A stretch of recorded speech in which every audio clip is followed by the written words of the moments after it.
ሰላሙ አለይኩም ወራህመቱላሂ ወበረካቱ። ቤተሰብ እንዴት ናችሁ? ሰላም ናችሁ ወይ? ከኔ ጋር አልሐምዱሊላህ። ዛሬ እንግዲህ በአዲስ ነገር ብቅ ብያለሁኝ። የዛን ያክል እንኳን አዲስ አይባልም። ይቅርታ ክርስቲያን ወገኖቼ ሰላም ሰላም ብያለሁኝ። እናንተም ብያላችሁበት ሰላማችሁ በዝዝት ይበልልኝ። እና ምን ለማለት ነው ዛሬ በአዲስ ነገር የመጣሽው ካላችሁኝ እንግዲህ መቼም ሁላችሁም የሀውለትን ቪዲዮ ተከታትላችሁታል ብዬ አስባለሁ። ሀውለት የኔ ቤተሰብ ናት። ከቤተሰቦቼ በጣም ጠንካራ ቤተሰብ ማለት እኔ እንግዲህ ከእሷ ብዙ ትምህርት እየወሰድኩ ነው። በጣም ጎበዝ ተማሪ አስተማሪ ናት፣ ተማሪም ናት። አልሐምዱሊላህ በጣም ደስ ይላል። ታስተምረው ትምህርት ሁላ ምናምን በጣም ደስ የሚል ነገር ነው ማለት ነው። እና ያው ይሄ ምንድነው አብዛኞቻችን እንበል አብዛኞቻችን ከቤተሰብ ወይም ከባል ከወንድም ከነዚህ ነገሮች ዩቱብ እንደምንሰራ ደብቀን የምንሰራ ሰዎች አለን፣ ብዙዎቻችን ማለት ነው።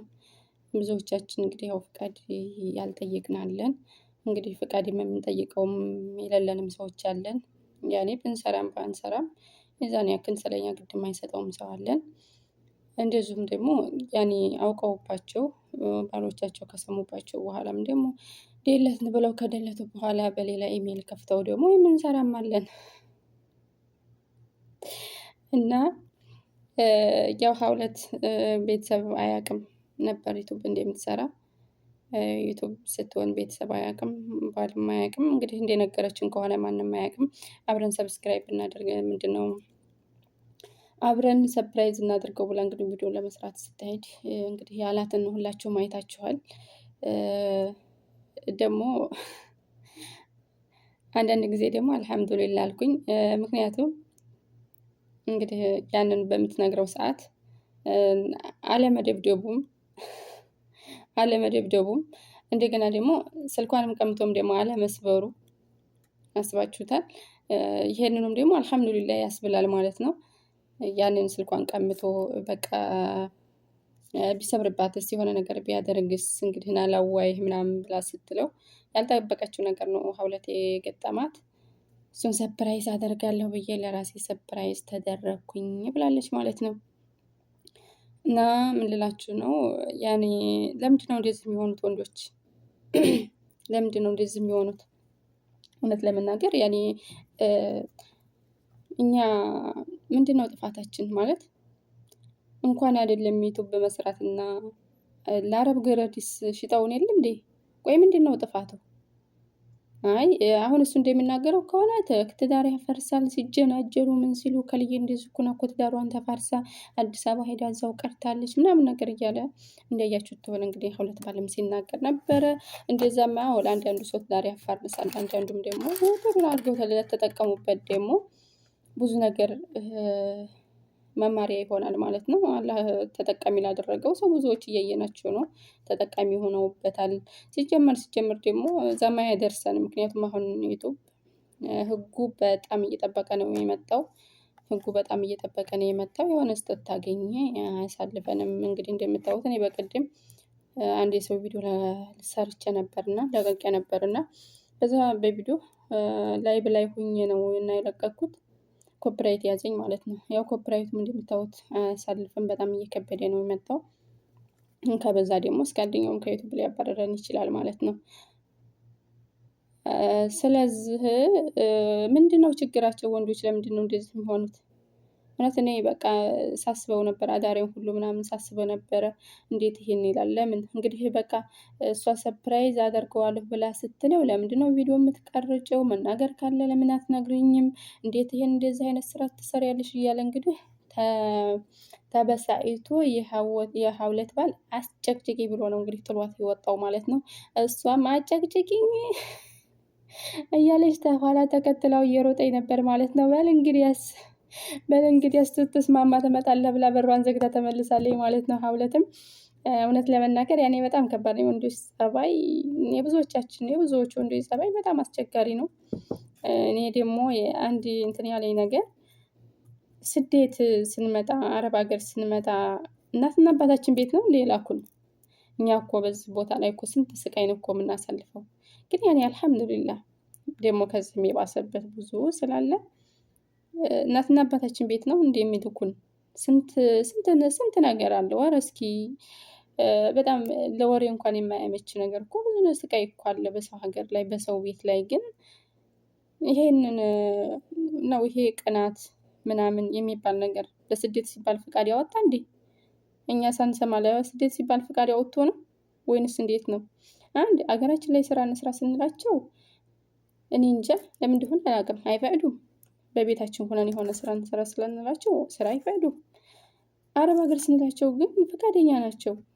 እኔ ግን ግርም ያደርገኛል። ግን የብዙዋ ሴት እድሜዋ በቃ ባላግብቼ አልሐምዱሊላህ ያልፍልኛል ብላ ትዳር ስትጀምር በዚህ ወጥቶ በዛ ወርዶ ጭቅጭቅ ይበዛና ያንን ሀገሯን ጥላው ትሰደዳለች ማለት ነው። ስለዚህ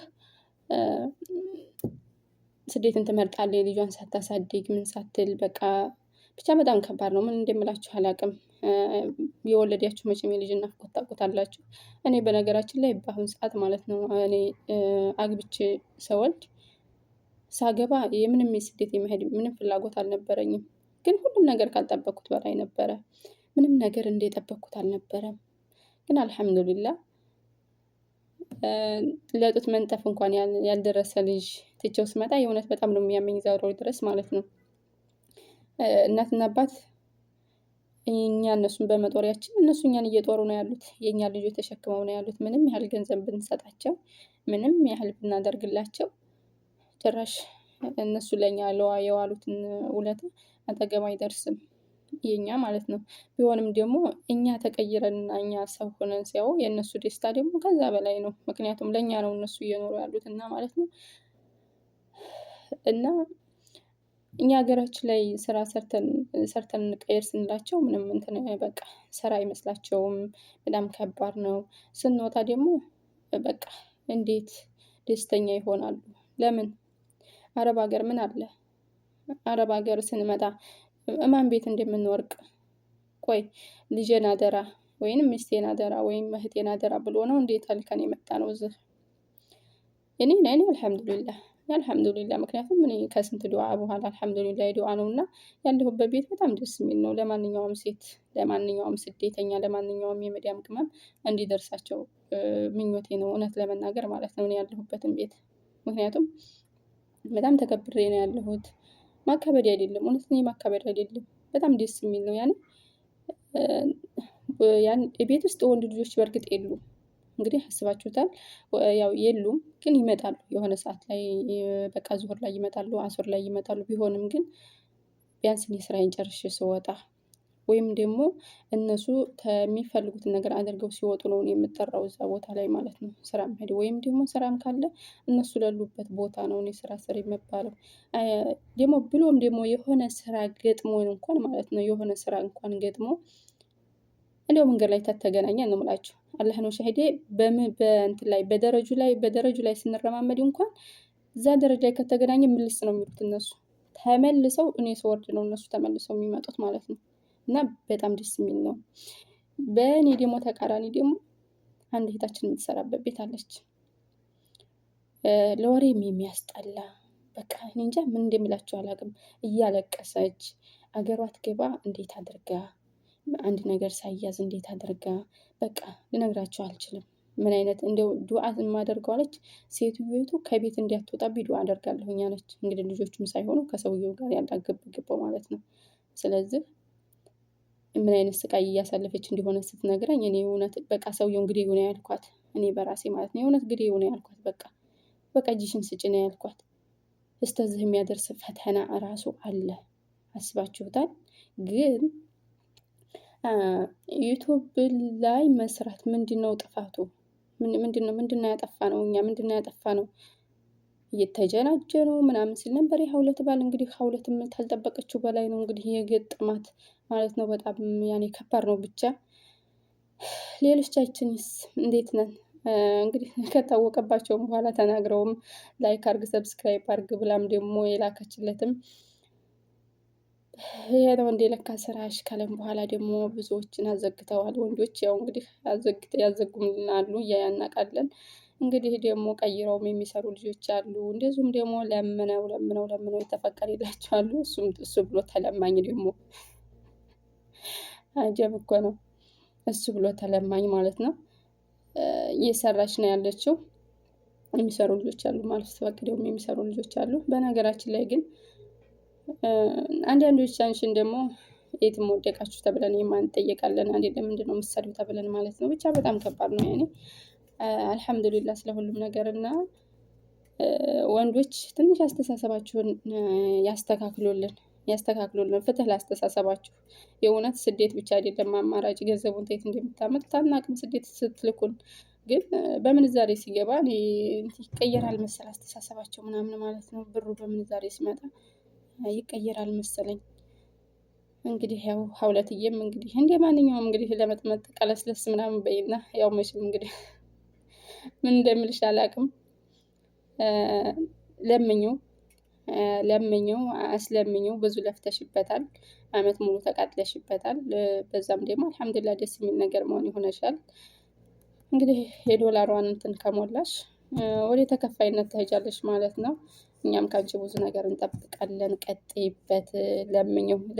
ለምኙ ባልሽን እባክህ የኔ ውድ የኔ ፍቅር እያልሽ እንግዲህ ለምኝ። የለፋሽበትን እንዲያታቋርጪ ባይነን እኛ መልሰሽ ስደት እንዲያትመጪ እኛ የተቃጠልነው ይበቃል። እንደዚሁም ደግሞ እንግዲህ አላህ በሰላም እኛንም ለሀገራችን ያብቃን። ሀገራችንንም ሰላም ያደርግልን ልጆችዬ። ያው እንግዲህ አስተሳሰባችሁን ላይክ ምንድነው ኮሜንት ላይ አስቀምጡልኝ። ላይክ፣ ሼር፣ ሰብስክራይብ ማድረግ አትርሱ እላችኋለሁኝ። እና ወንዶች አስተሳሰባችሁን ፕሊስ አስተሳሰባችሁን አስተካክሉልን። ኧረ ተው በበረሃ ብቻ አታቃጥሉን። የምርኛ እየተቃጠልን ነው ያለ ነው። ብዙዎቻቸው መውለድ እያለፋቸው ነው። ብዙዎቻቸው በቃ ብዙ ነገር አለ በስደት ላይ እና ብቻ ከባድ ነው። እንዲያው ዝም ብላችሁ እንዲሁ አትሆኑ እና ወደፊት የመዳም ቅመሞች እውነቴን ነው የምላችሁ ወደፊት እሺ። እኔ ቲክቶክን አላውቀውም። ቲክቶክ የሆነ ሰዓት አውርቼ ነበርና በጣም ከባድ ነው ቲክቶክ ላይ። በነገራችን ላይ በጣም የሚያስጠላ ማለት የቲክቶክ ነው እና ያን አላውቀውም እኔ ወዲያው ነው ያጠፋሁት። ግን ዩቲዩብ ላይ እንዳየሁት ግን ሁሉም ለስራ ነው ሩጫ፣ ሁሉም ትግሉ ለስራ ነው። እናም ደግሞ በዚሁም ላይ ደግሞ ብቻ ያኔ መጥፎ ነገር የሚጠቀሙበታል ምናምን ሊኖሩም ይችላሉ። አናውቅም። ያንን እንግዲህ ሁሉ ሰው ፍጹም ጥሩ ነው ማለት አንችልም። ግን ደግሞ አሁን እዚህ ቦታ ላይ የሚያስፈልገን እጅ ለእጅ ከያይዘን ቢያንስ ሰዓት መሙላት አለብን። ሰብስክራይብም ያልሞሉ አሉ፣ እንዲሁም አዲስ የሚጀምሩ አሉ። ያው ተስፋ መቁረጥ አያስፈልግም ብዬ ነው እንደማስበው። የሰዓቱን ነገር የሰዓቱን ነገር ገፋ አድርጉበትና የሰዓቱን ነገር ሞሉ። ሰዓቱ ከሞላ ችግር የለውም። ዋናው ሰዓት ነው እላችኋለሁ። ሰዓቱ ግን በጣም ያደክማል። በጣም ነው የሚያደክመው። ያው ከፍተንም ስንተው ኮፒራይት እየገባ እያስቸገረን ነው። የአዛን ድምፅ ሲገባበት፣ የልጅ ድምፅ ሲገባበት አይወድም። እንደምታውቁት ብዙ ፈተና አለው። ቢሆንም ብቻ ለሀይረ ነው። ተጠቃሚ ካለ እንጠቀምበታለን። ብዙም ደግሞ ለፍተውም በራሳቸው ተጣጥረውም ደግሞ የሚሰሩ ሰዎች አሉ። እነዛም ደግሞ ያኔ ብቻ እንግዲህ እጣ ነው። ከስደት ማረፊያ ከሆነን ከስደት ያሳርፈናል ብለን ነው ዙሮ የገባንበት። እኔ ምን እንደምላቸው አላውቅም። ግን የወንዶችን አስተሳሰባቸው ግን ለምንድን ነው እንደዚህ የወረደ የሆነው? ለምን ስደትን መረጡልን? ስንት ልጆች እኮ እየተቃጠሉ ነው ያሉት። እኛ የተደላደልንልን እኛ የተመቻችልን ሳይሆን ቢያርግጥ ያኔ ስደት 3 4 ደጋግመነዋል። አብዛኞቻችን አንዴ ብቻ አይደለም 4 እስከ 10 የሚደጋገሙት አሉ። ግን ደግሞ እኛ ማረፊያ ትሆኑናላችሁ ብለን ስናስብ እናንተ ደግሞ እንግዲህ ስር የሌለው ዛፍ ከሆናችሁ ምንም ማድረግ አንችልም። እውነት ለመናገር ማለት ነው። እስኪ አንድ ጊዜ ዛፍ ሁኑ። በረን ስንመጣ ማረፊያ እንድትሆኑ ማለት ነው እንጂ በረን መተን መልሳችሁ ስር የሌለው ዛፍ ተገንድሳችሁ መልሰን ስደት አትልቀቁን እላለሁ። ቪዲዮውን አበዛሁባችሁ ሁሎችዬ። ሰላማችሁ ብዝዝት ይበልልኝ በያላችሁበት። ሰላሙ አለይኩም ወራህመቱላሂ ወበረካቱ።